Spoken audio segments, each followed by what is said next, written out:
Hey guys, how's it going? Kripparrian here. Today I'll give you guys a Path of Exile video where I talk about Ruthless mode, which is the newest way to play in Path of Exile, and my impression, my journey, what to expect, a bit of a guide, and some crypt tips at the end if you do want to get started. So, overall, Ruthless in Path of Exile is an extra way to play. What that means is you play it in addition to the League mechanic, in addition to hardcore if you wish, and in addition to solo self-found if you wish. Ruthless is a game mode that focuses on extreme scarcity and brings back, maybe not quite to the absolute, floor of what Path of Exile launched with almost a decade ago now. It is pretty close to that, but a little bit better. A number of mechanics and a number of different things have entered the game, but in terms of the scarcity, the fact that everything really matters absolutely does hold true, and in my opinion, it is a more enjoyable experience to play Path of Exile. Now, if you're looking for an easy character to blast through the game, to do millions upon millions of damage per second and all that, well, this game mode is probably not for you.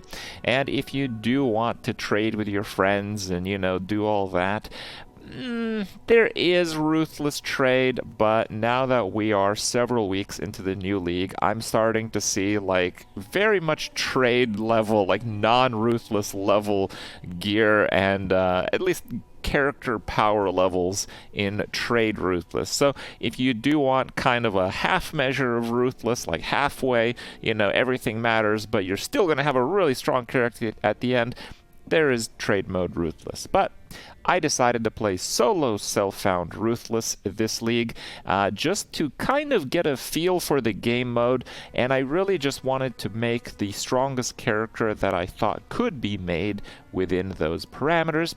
And I want to show you guys that character and go over a few things. So why don't we do just that here. So this is my character. I made a Righteous Fire Juggernaut. I am level 92, almost level 93, and that might not seem like a lot, but it is. The amount of time I've put into this character in terms of how much you need to play through the game, given an average rate of possible experience per hour, this is beyond the level 100 in non-Ruthless Path of Exile, and that there's many reasons, but it largely has to do with the fact that there is a massive experience penalty, especially in the higher levels for Ruthless especially. So the highest experience I can sustain at level 92 is about 9.5, maybe if I'm lucky, a bit over 10 million per hour, and that's doing high red maps, okay? And that is something that very few people have been able to do. If we look at ladder, I'm currently third, but I've not been able to play that much lately. I'm playing like an hour or two a day, if that. Some days I don't even play at all. So I've kept my ranking, and that is largely because my character is not really dying. Ruthless also serves as a very nice game mode that I've been asking for a long time, where it's not hardcore. You won't lose your character if you die, but the deaths are really punishing. So you play like hardcore even though it's not. It's like a medium core. And in my opinion, the way that they've developed Path of Exile over the years, it is quite suited for the current state. So this is my currency tab. You do get a lot of portals, a lot of wisdoms. The whetstones, they build up. But again, this is like post-level 100 in terms of gameplay. So this is a very rich tab for a Ruthless player. I do have quite a lot of transmutes, but I was running with a lot of rarity. More about that coming up pretty soon later in the video. I've found one Divine Orb, no Exalted Orbs, and the rest is pretty bare bones. I have made a point to pick up almost every single chromatic that has ever dropped, because it can actually be pretty tricky to color an armor-based character with as many blue and green sockets as I have. So let's go over it. So I got a +1 skill gem scepter. I regaled spell damage. I was pretty happy about that.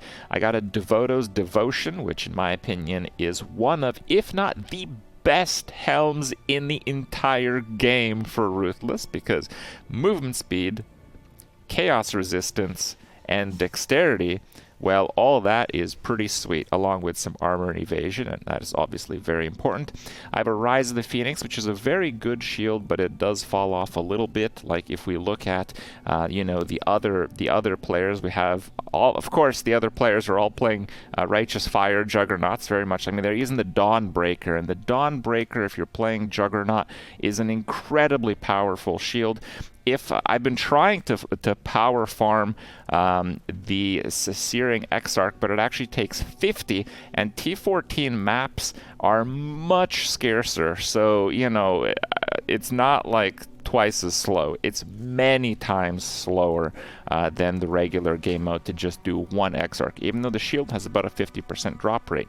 So Rise of Phoenix is really good, but if I got that shield for my character, it'd have a lot more armor.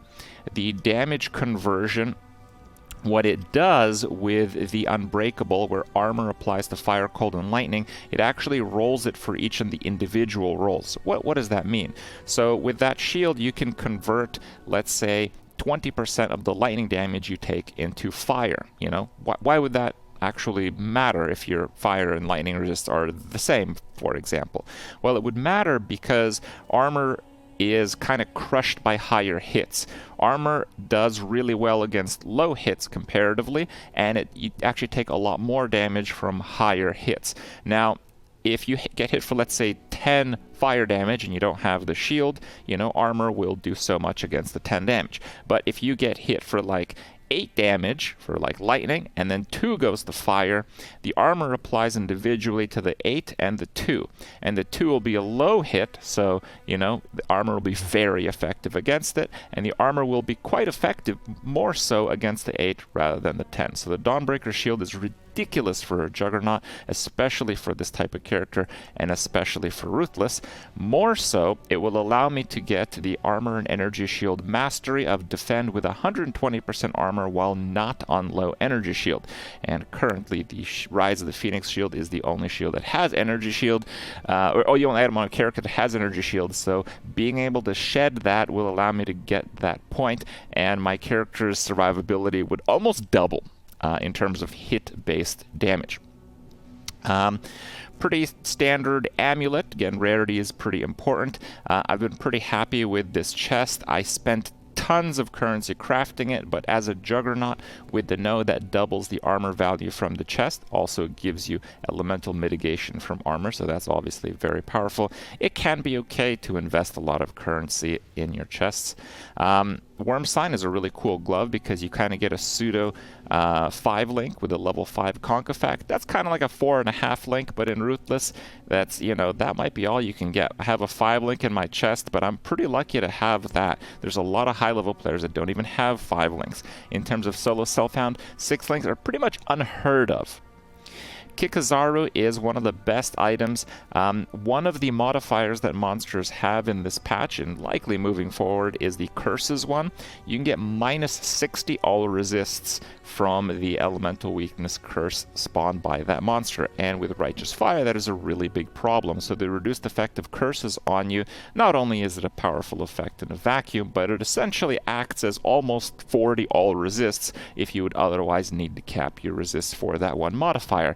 And even at very high levels, I have died to that one modifier spawning on mobs. So if I weigh that in, the fact that I need resists, the fact that I need all stats, the fact that like almost 300 life regen per second on a ring is absolutely godlike. Yeah, this ring's actually really good. So a lot of items will seem a lot better when you are a bit more bare bones. An Amethyst Ring, Chaos Resist is really premium, a little bit of rarity in life. Again, same thing, Chaos Resist, life. And the boots are kind of like the one slot that kind of, you know, all the things that I've been missing, because I do have a number of uniques on my character. I'm running double Quicksilver Flask with 1 Jade, and the reason I'm running double Quicksilver is there's a flask mechanic in Ruthless which prevents you from getting charges on a flask while it's running. So the idea that, you know, you have like a granite flask, and if you kill fast enough, it's always going to be up. That's not possible. The idea that playing Pathfinder and you can perma-have all your flasks, that is not possible. You cannot do those things. If you do want to have nearly full Quicksilver uptime, you need 2 of them. You also need to realize that they only last 2 seconds in Ruthless. A lot of stuff has been changed to lower the power level. The big one of those changes, in my hideout, usually in this spot, I have a crafting bench. And you can see that it's not there because there are no crafting modifiers on my gear. The gear that you're going to be using, you're going to find on the ground, but if you kill enough monsters, it's going to be okay. So how strong in this character? I have Righteous Fire tooltip 112,000 with a little bit change, but I do usually have Rampage, so you can add a little bit more on that. I'm running Tempest Shield, Vitality, Grace, and Skitterbots, and being a Juggernaut, I'm only really getting hit by a few Ignites, but those few Ignites don't really matter because I have 87 fire resist. Look at that, very nice. I'll go down once I get the shield, but it's not too big of a deal. And I'm usually spamming Fire Trap. Fire Trap is also set up to ignite, so I have combustion on it, and it's pretty good. Overall, if I POB the character, it's about 600,000 DPS. And for a character that's this tanky, 55,000 armor just standing here, and if I do use everything, 75,000 armor. And again, we're gonna possibly be able to tank failed Maven memory games if I get the Searing Exarch shield. Eventually, I imagine I will. So it's a pretty damn powerful character in Ruthless. And, it doesn't clear maps that quickly sometimes, but overall, it is pretty good, I would say. In terms of the big negative for Ruthless, I would say that the new mechanic is very poor. I managed to get like a Sanctified Relic, but it obviously doesn't really do anything for my character. It's kind of been the big letdown.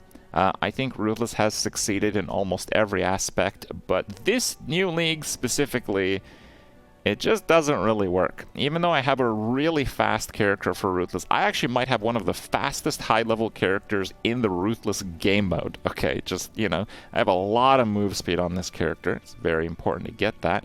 The Sanctum is really hard, because in Ruthless, you need to have a very tanky character that can handle all the different mechanics. In the Sanctum, you want to play a glass cannon character. You can't really play a glass cannon character in Ruthless, and I'll explain why in a moment. But also, you have no movement skills in Ruthless. I watched a few, Sanctum guides, and they're like, hey, yeah, you want these ones because you can skip the whole level by just flame dashing to the end from the start. I'm like, wow, thank you for this useful piece of information. So, yeah, I haven't done too well. The new mechanic is a bit of a letdown, and it is a letdown not just at face value, it's also because in Ruthless there are far fewer actual mechanics in your maps. Far fewer. So few compared to the regular game mode. So the fact that it spawns in every map, the new mechanic actually should warp and define a new league much more significantly in Ruthless compared to the regular game mode, which in my opinion is really cool. It's really fantastic. The game, league to league, will actually be more different each time compared to the regular game. In general, that's a pro for the Ruthless game mode, but in this particular case, it is very much a con because the new mechanic is terrible for Ruthless. Maybe some people have had some luck, but across the board, I'd say probably not a lot have. Now, I did mention about the leveling that's very difficult at high levels. You can't really plan a character for like high 90s, level 100. I'll say it here that I think we will not see a level 100 Ruthless character in this league, because I think it takes more than 3 to 4 months to actually level one. That's what we're talking about. And again, more about that pretty soon. The campaign is actually very difficult because like Marauders, there's no vendors for gems. Lily Roth just sells stuff to her. You can't buy gems. When you do a quest, you can't get other quests from those vendors. None of the quests give you support gems.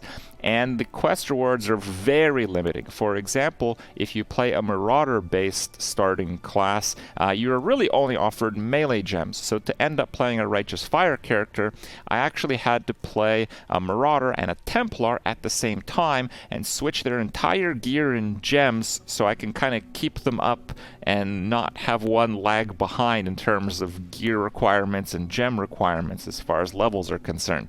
So that was kind of chaotic at the start of the game, but I made it through, and yeah, just keep in mind, it's going to be pretty difficult.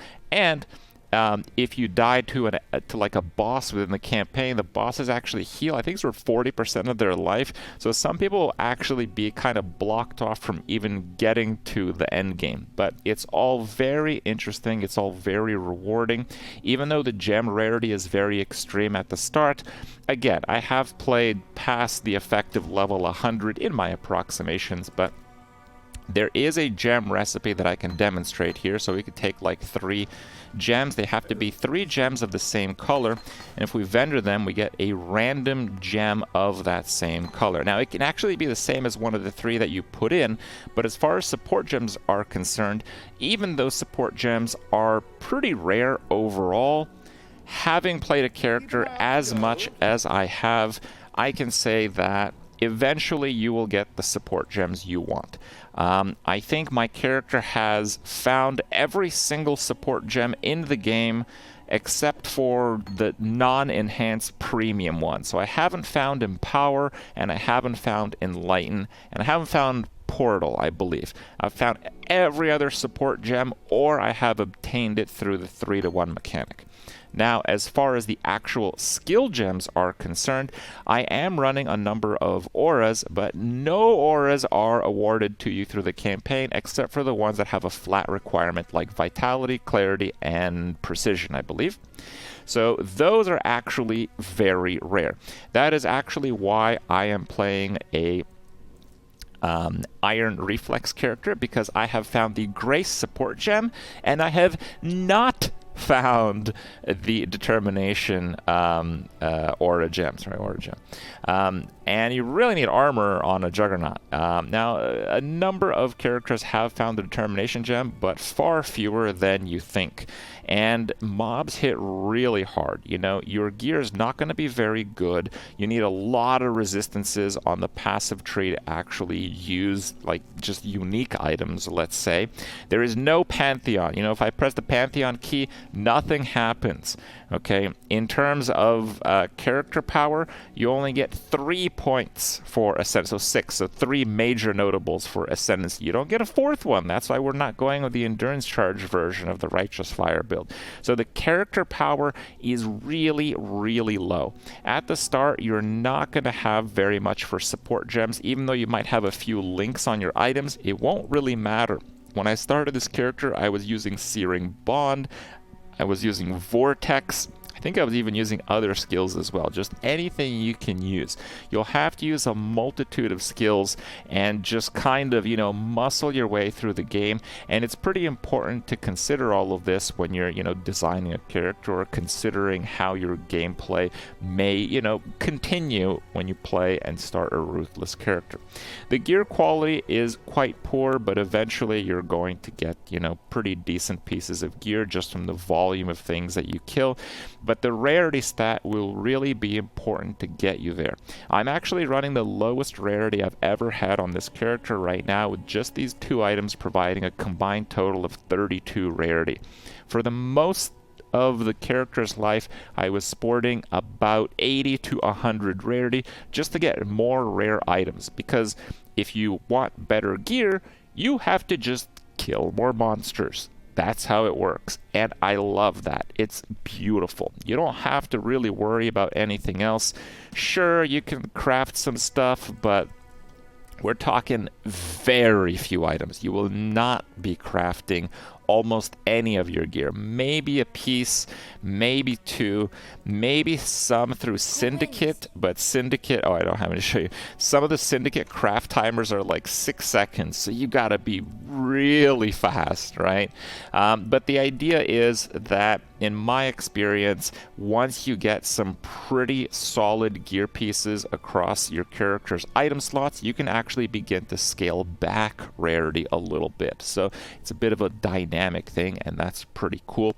In terms of build types, you will need a character that's very tanky. You'll need a character that has high regeneration, because your damage is going to suck. You know, it's not just, well, 20 million DPS. Yeah, who needs life, mitigation, regeneration, any kind of defensive layer?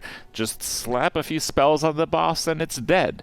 Yeah, that ain't gonna happen in Ruthless. You have to actually learn the boss mechanics for even normally trivial map bosses, and that adds a level of richness to the content that you will really not see in any game mode in Path of Exile, possibly into the future even.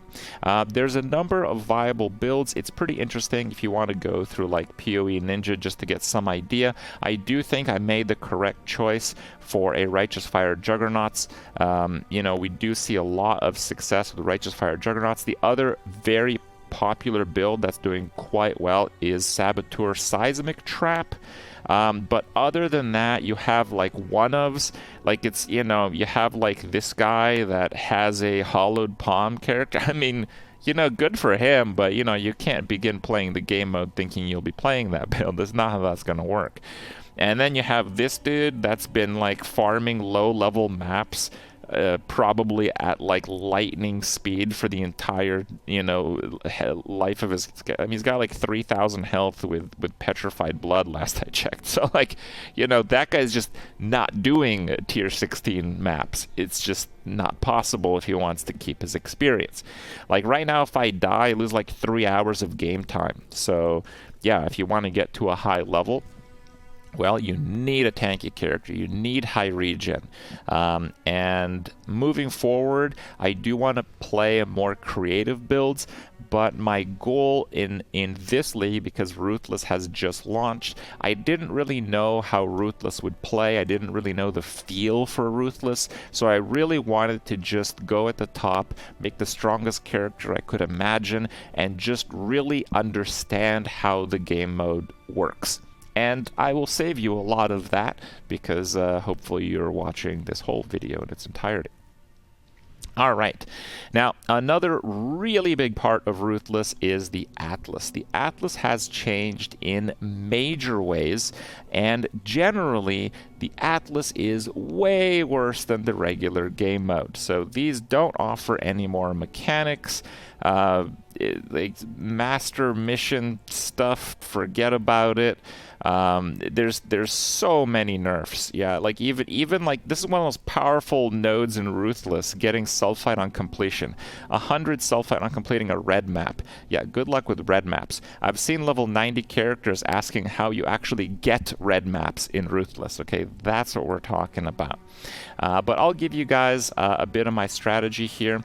So a few things to note is these shaping keystones give monsters extra damage as an element, but they have 10% chance for maps to be 1 tier higher, which doesn't seem like a lot, but it actually is huge, because every single node on the Ruthless Atlas tree is nerfed to pieces, okay? So you actually need these to have any form of map progression early on when playing your character. And because of that, you kind of need to make a character knowing that every monster in the map can shock you. Every monster in the map can freeze you with every hit, chill with every hit, and ignite with every hit. Now, you can make them tankier too to get that one. You know, it's pretty ruthless. It's pretty ruthless, because the mobs that are going to do the most damage usually do physical, but you don't have Determination Gem. And without Determination Gem, the most you're going to get on a character is like 10,000 armor. So your armor is basically nothing. And then those mobs that are going to nearly one-shot you with just their physical damage are going to have the highest converted amount of lightning, throw some shocks in there, they're going to freeze you. Oh boy, they're going to ignite. right? You know, that's on top of the map mods, which I should say, or maybe I should see if I have any maps, because oh, I don't know if I have any rare ones. Okay, it's just ID one here. Yeah, so this is a 10 quantity map.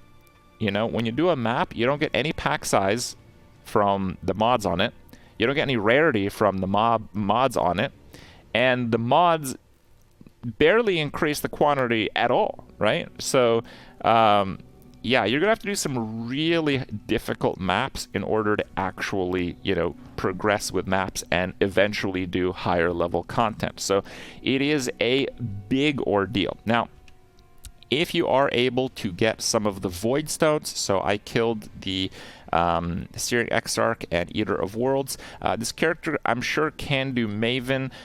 If I can tank the memory games, I have enough movement speed to dodge the mechanics, and my character has enough regen to withstand the mechanics. So I think I'll be able to kill Maven, but we're not quite there yet. I'm going to need that Searing Exarch shield, and I'm going to have to do some kind of aura swap with Petrified Blood. That's kind of where I'm at with that. But eventually I'll be able to do Maven. Now, these Void Stones, they don't increase the level of the base maps. You can still get tier 1 maps. It doesn't really help your map sustain in that regard, but it has, each one gives you 25% chance for each map to be 1 tier higher. So once you get some of the Void Stones, you can scale back on some of the shaping nodes, and it'll allow you to kind of focus on other things and allow you to do some more difficult content, because you don't need to get all the shaping stones to have any real level of map sustain. So, how do you get started? How do you sustain maps? So these first small nodes are very powerful. You need quite a lot of these. This atlas will seem pretty inefficient if you're just looking at it. It's like, wait, you can just drop a whole bunch of stuff here and just go through here or something. Yeah, I know. But the idea is that these nodes here, 1% increased maps found in your maps, those nodes are just really good. Like if I just put a point into this one, that's not a mistake. That's just a good, it's a good node. Right? So, yeah. I got these, like, banned things last. The idea is that they're still decent because each map rolls a number of mechanics, so you want to replace the mechanics you actually don't want for ones that you might gain a bit more benefit from. Now, in terms of the actual mechanics, breaches are okay. They're not that good, in my opinion. Abysses are okay on high maps, but they're not that good, in my opinion. I just don't need any loot from Abysses. For breaches, I'm trying to get the Breach Lords down. I actually almost have 1 full Breach Stone already for each type, except for Chiula, of course. Sacred Grove is very valuable. There are no rerolls in Harvest, but Harvest allowing you to change corrupted maps into other corrupted maps is really valuable, especially for early map progression, and you can get a little bit of power from, like, the weapon enchants. I still haven't found enough to enchant 1 weapon with an alternate quality effect, but we're getting there. I have like 4,000 out of 5,000. Legion's just awful. Ritual altars are pretty bad. They're also very rippy. Blight is actually pretty good. This is maybe the last point that I put in. Delirium adds a lot of mobs, which is pretty good. Metamorph is actually pretty good.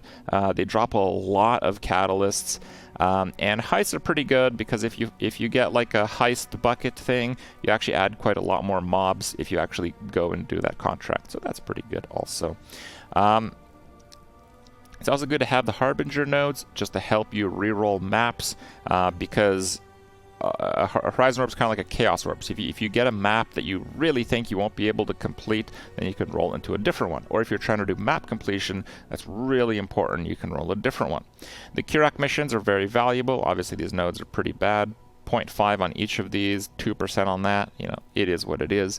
But the core of getting maps in Ruthless is master missions. So you have Kirak, of course, doesn't really need explaining. That's going to help you sustain quite a lot.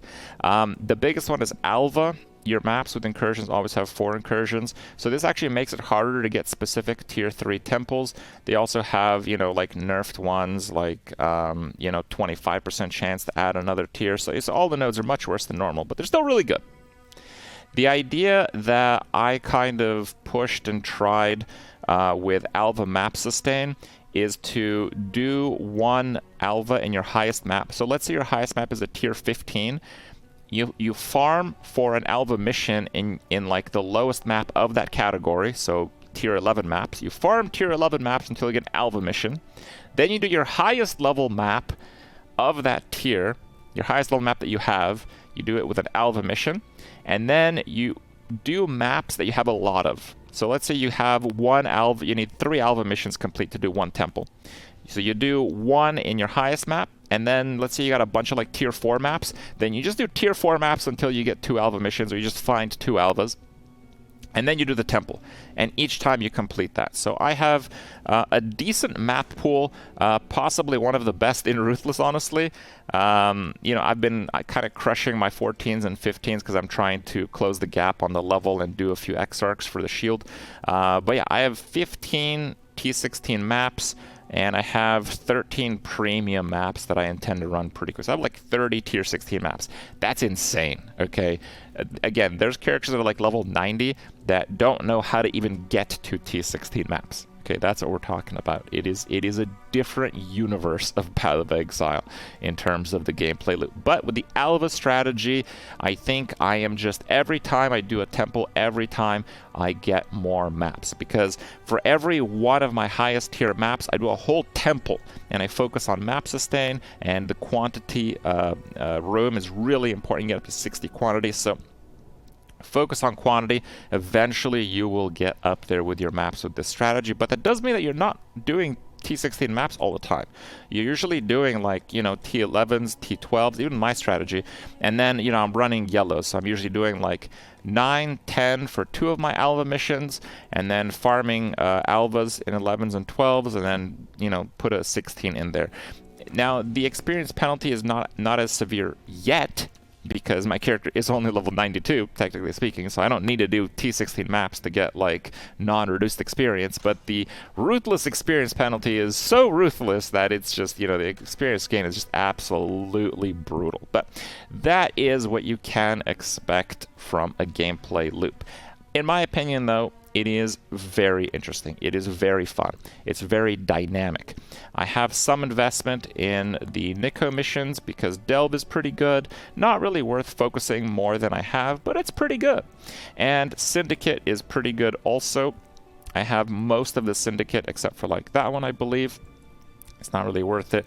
You know, 2 intelligence from a random Sayhafs, but the Mastermind still drops the Unveiled Uniques, which is Veiled Uniques, that is, which can be very powerful.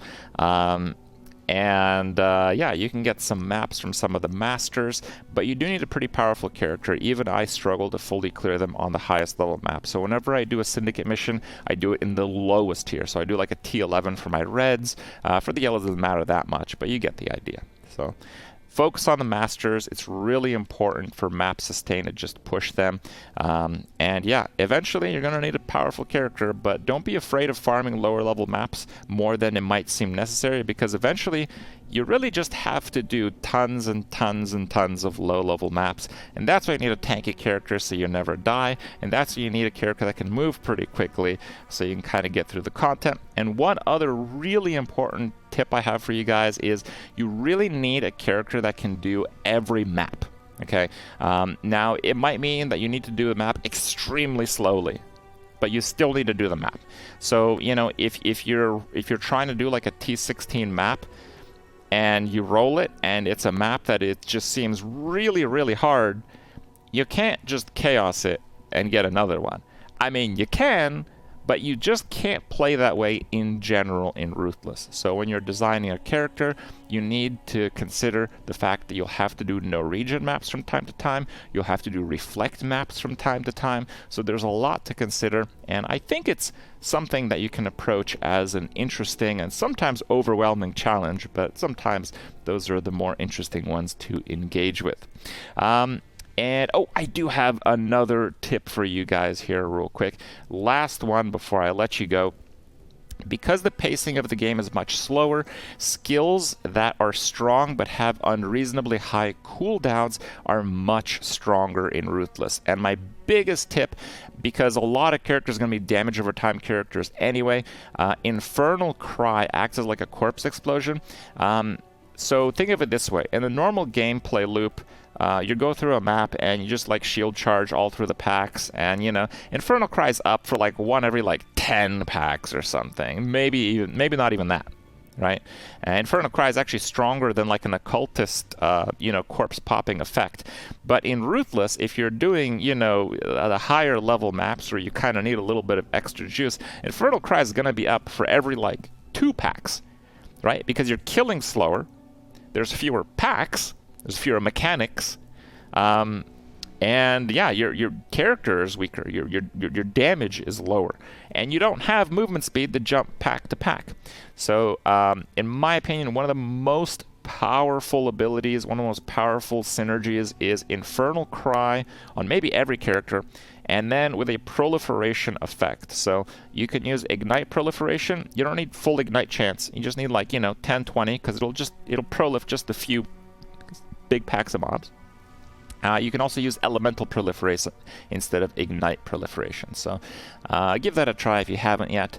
And yeah, I hope you guys enjoyed my review. I think the future for Ruthless looks pretty bright, and I can't wait to finish off this character eventually in the coming months and take on a whole new version of Ruthless as a challenge next league. Thank you.